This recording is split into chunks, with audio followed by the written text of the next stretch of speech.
கால வரிசை அப்படிங்கிற தலைப்பின் கீழே ஒவ்வொரு பாடத்தில் உள்ள ஆண்டுகளை வரிசைப்படுத்தி பார்த்துட்ருக்கோம். அப்படி நம்ம பார்க்க போகிற 4வது பாடம் 10th 8வது பாடமாக வரலாறு பகுதியில் இருக்கக்கூடிய தேசியம் காந்திய காலகட்டம் அப்படிங்கிற பாடத்தை தான் பார்க்க போகிறோம். இது காந்தியடிகளுடைய தொடக்க கால போராட்டத்தை பற்றி தான் இந்த பாடத்தில் அதிகமாக சொல்லியிருப்பாங்க. முதல்ல காந்தியடிகள் பார்க்குறதுக்கு முன்னாடி ஒரு முக்கியமான சட்டம் என்ன அப்படின்னா வனச்சட்டம். ஆங்கிலேயர்கள் முதல்ல கொண்டு வந்த வனச்சட்டம், வனங்களை பற்றிய சட்டம் அப்படிங்கிறது 1865. அதுக்கப்புறமா 78 கொண்டு வராங்க. ஸோ இந்த 2 சட்டங்களுக்கும் வித்தியாசம் தெரியணும். இந்த வனச்சட்டம் எதை பற்றி சொல்லுது அப்படின்னா, விதைகள், மருத்துவ மூலிகைகள், கொட்டைகள், இந்த மாதிரி சிறிய அளவிலான வன உற்பத்தி பொருட்களை கூட வனப்பகுதியிலிருந்து சேகரிக்கிறதுக்கு இந்த சட்டம் வனத்தில் வாழ்வோருக்கு தடை விதித்தது. அப்படின்னா காட்டில் இருந்து எந்த பொருளையும் எடுக்கக்கூடாதுன்னு சொன்னது தான் முதல் வனச்சட்டம். அடுத்து 1878 வந்த சட்டம் என்ன சொல்லுது அப்படின்னா, வனங்களுடைய உரிமை எல்லாமே அரசாங்கத்துக்கு தான் சொந்தம். வனங்கள் அப்படின்னாலே அது அரசாங்கத்துக்கு சொந்தம். அதே மாதிரி இந்த நன்செய் நிலங்களையும் தரிசு நிலங்களையுமே வனங்களாக தான் கருதணும் அப்படின்னு சொல்கிறாங்க.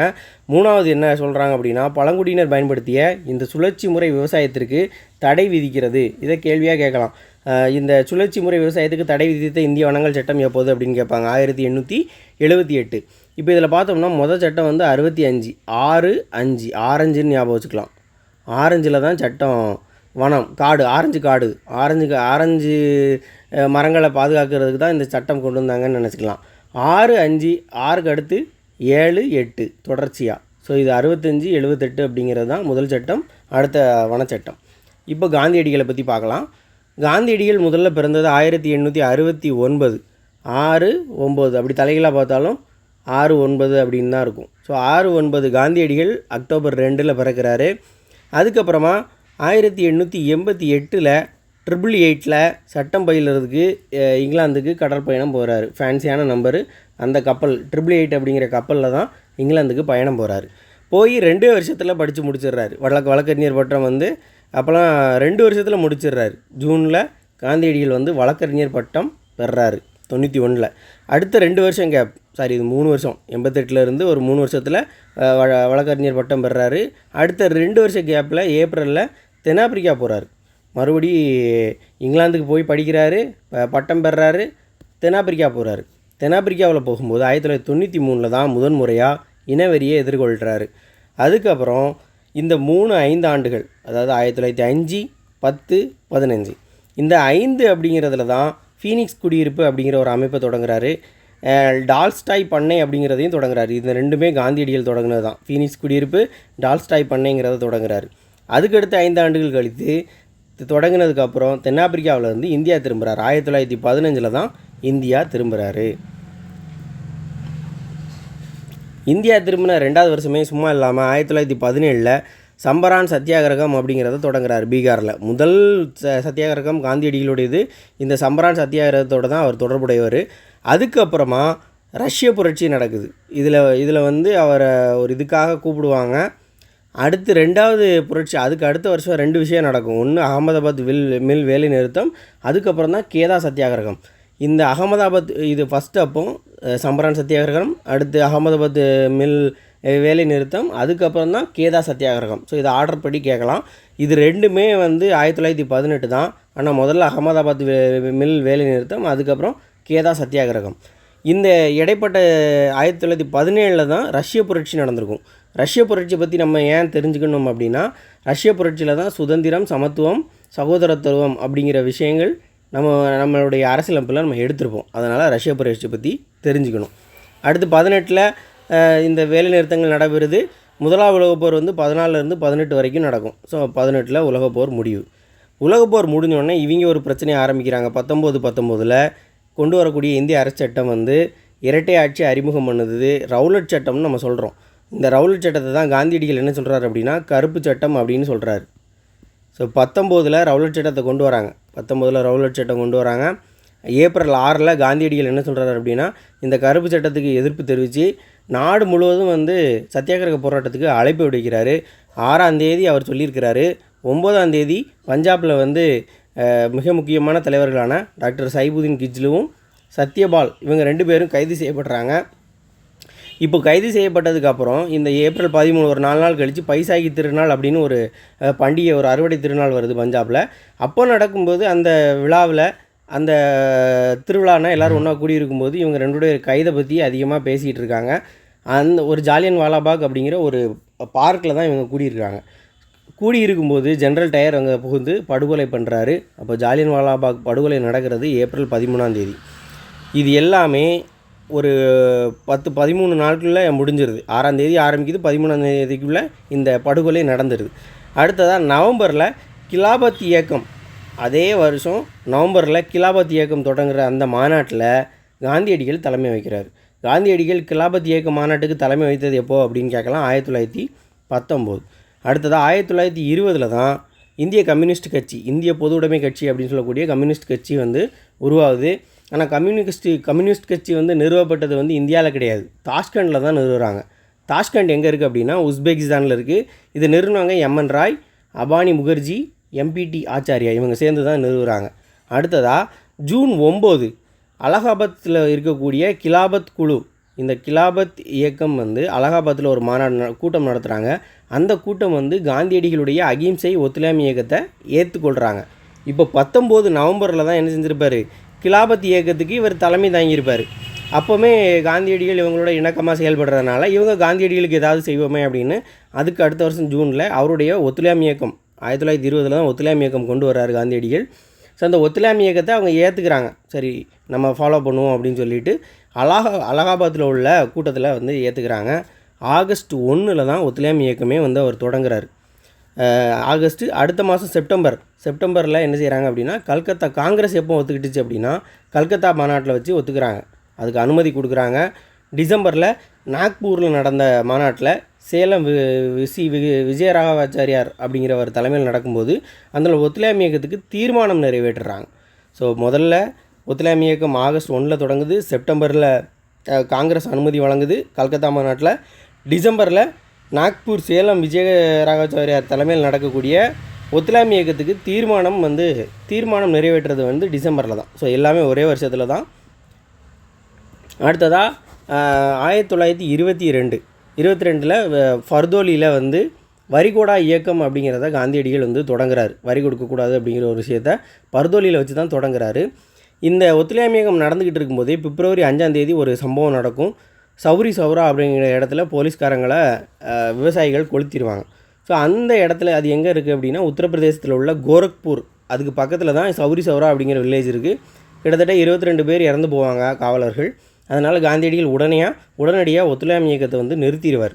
அப்போ ஒத்துழையாமை இயக்கம் நிறுத்தப்பட்டது இந்த சௌரி சௌரா சம்பவத்தை தொடர்ந்து நடக்கக்கூடிய ஒரு விஷயந்தான்.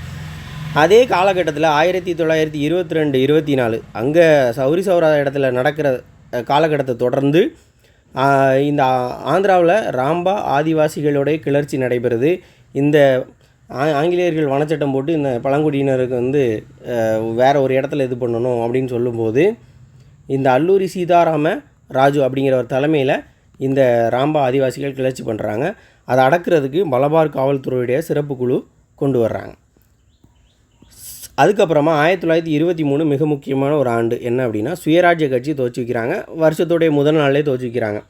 யார் அப்படின்னா மோதிலால் நேருவும் மிக முக்கியமான ஆள் யார் அப்படின்னா சிஆர் தாஸ். அதே மாதிரி 1925 சிஆர் தாஸ் இறந்து போவார். அதுக்கப்புறம் இந்த கட்சி வலுவிழந்து போயிடும்.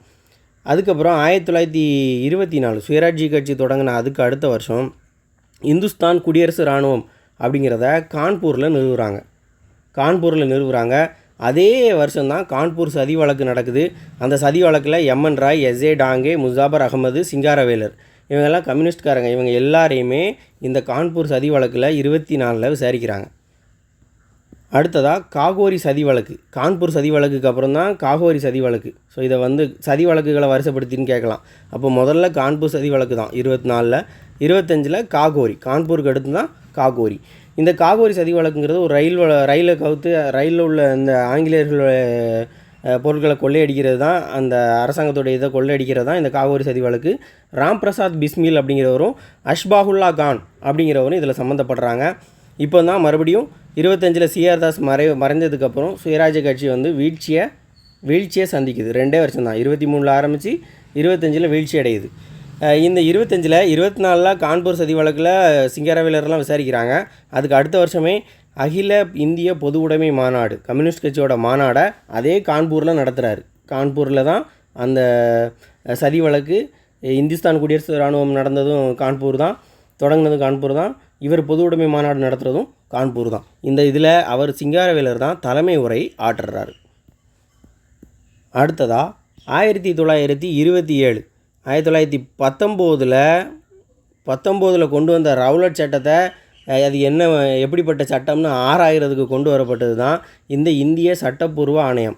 1919க்கு அப்புறம் ஒரு 8 வருஷம் கிட்ட கழித்து தான் 1927 தான் ஆராய்ச்சி பண்ணுறதுக்கு நவம்பர் 8 இந்திய சட்டப்பூர்வ ஆணையம், இந்தியன் ஸ்டாச்சுட்டரி கமிஷன் யார் தலைமையில் அனுப்புகிறாங்கன்னா சார் ஜான் சைமன் அப்படிங்கிறவர் தலைமையில் அனுப்புகிறாங்க.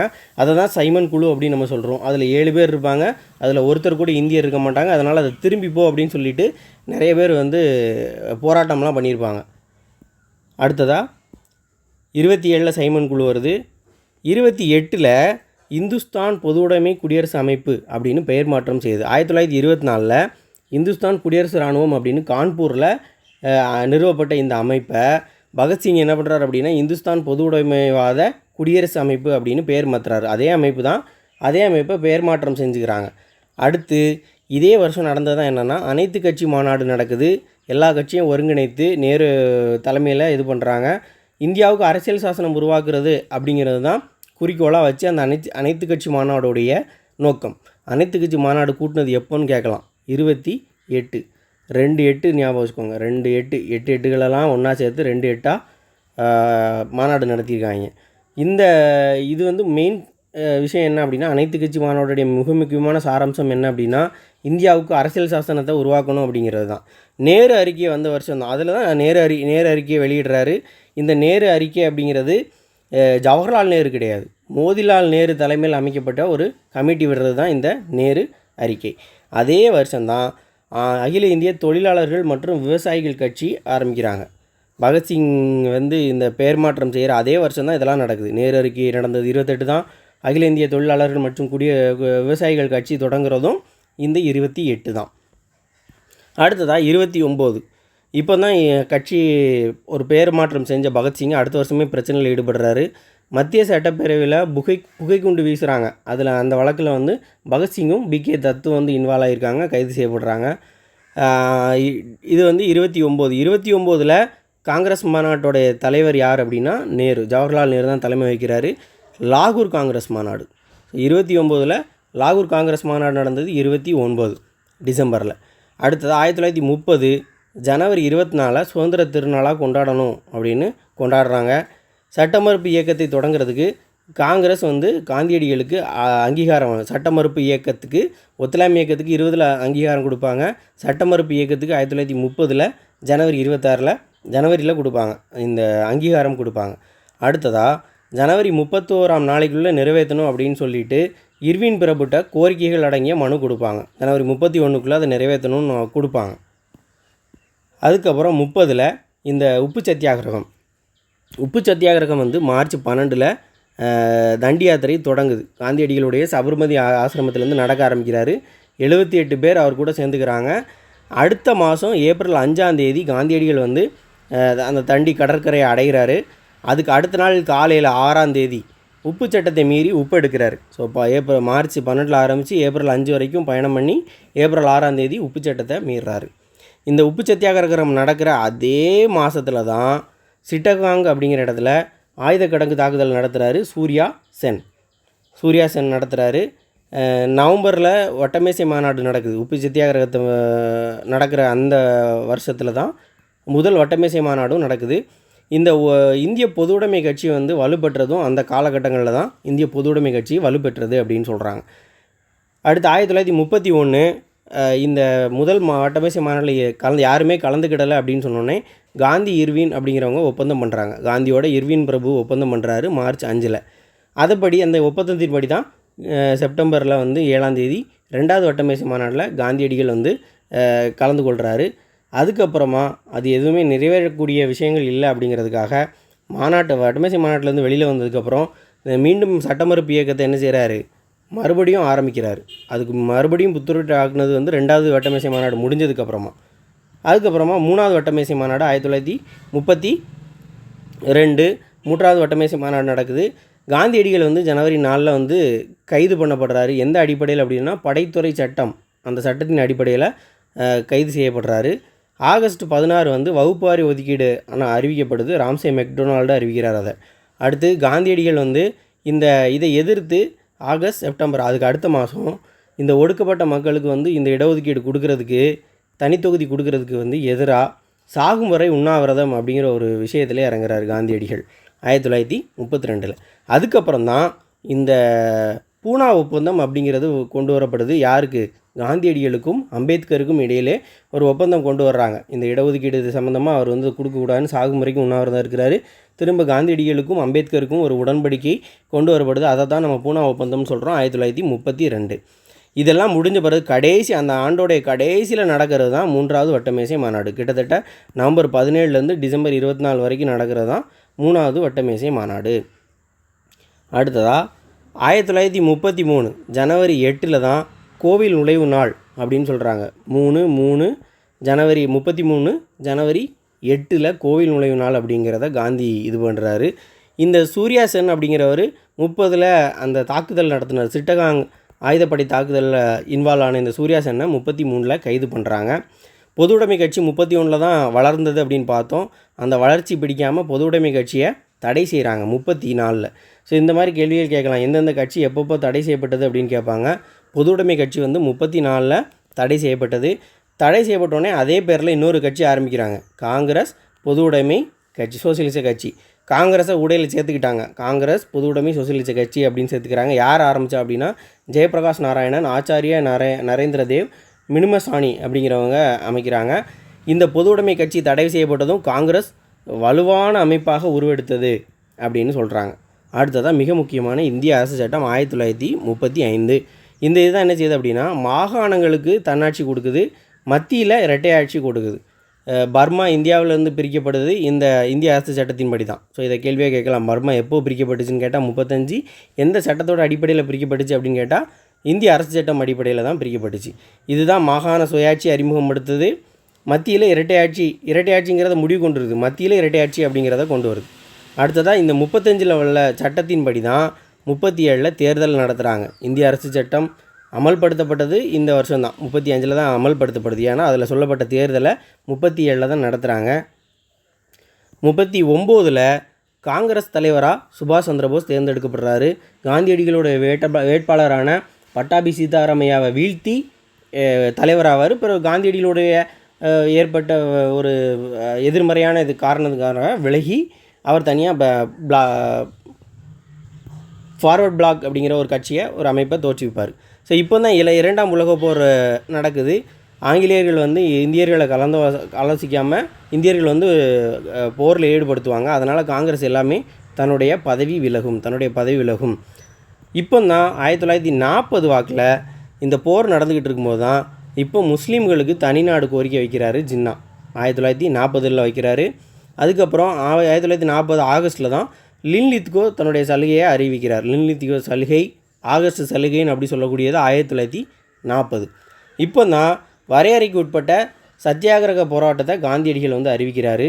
அப்போ தான் மிக முக்கியமான சத்தியாகிரகம் தனிநபர் சத்தியாகிரகம். அக்டோபர் 17, 1940. மேற்கொண்டவர் யார் அப்படின்னா வினோபா பாவே. ஸோ அவர் தான் முதல் தனிநபர் சத்தியாகிரகத்தை மேற்கொண்டவர். அடுத்து 41 மார்ச்சில் சுபாஷ் சந்திரபோஸ் வந்து மாறுவேடம் அணிஞ்சு தப்பிச்சு ஆப்கானிஸ்தான் போகிறாரு. 42 மார்ச் 22 தான் கிரிப்ஸ் தூதுக்குழு இந்தியா வர்றாங்க. கிரிப்ஸ் தூதுக்குழுவுடைய அறிக்கையை தான் காந்தியடிகள் பின்தேதியிட்ட திவாலாகக்கூடிய வங்கியில் பின்தேதியிட்ட காசோலை அப்படின்னு சொல்லுவார். ஸோ ஆகஸ்ட்டில் தான் வந்து இந்த வெள்ளையனே வெளியேறு இயக்கம் நடைபெறும். ஆகஸ்ட் 8 தான் இந்த வெள்ளையரே வெளியேறு இயக்க தீர்மானத்தை நிறைவேற்றுவாங்க. அந்த மாநாட்டில் தான் காந்தியடிகள் வந்து செய் அல்லது செத்துமடிங்கிற விஷயத்தை பேசியிருப்பார். இப்போ தீர்மானம் நடத்தி அடுத்த நாள் அதை செயல்படுத்தலான்னு இருக்கும்போது தான் அடுத்த நாள் காலையிலே ஒவ்வொரு தலைவர்களையும் கைது பண்ண ஆரம்பிப்பாங்க. அப்போ அடுத்த நாளே வந்து வெள்ளையனே வெளியேறு இயக்கம் கொண்டு வந்தது ஆகஸ்ட் 8 1942.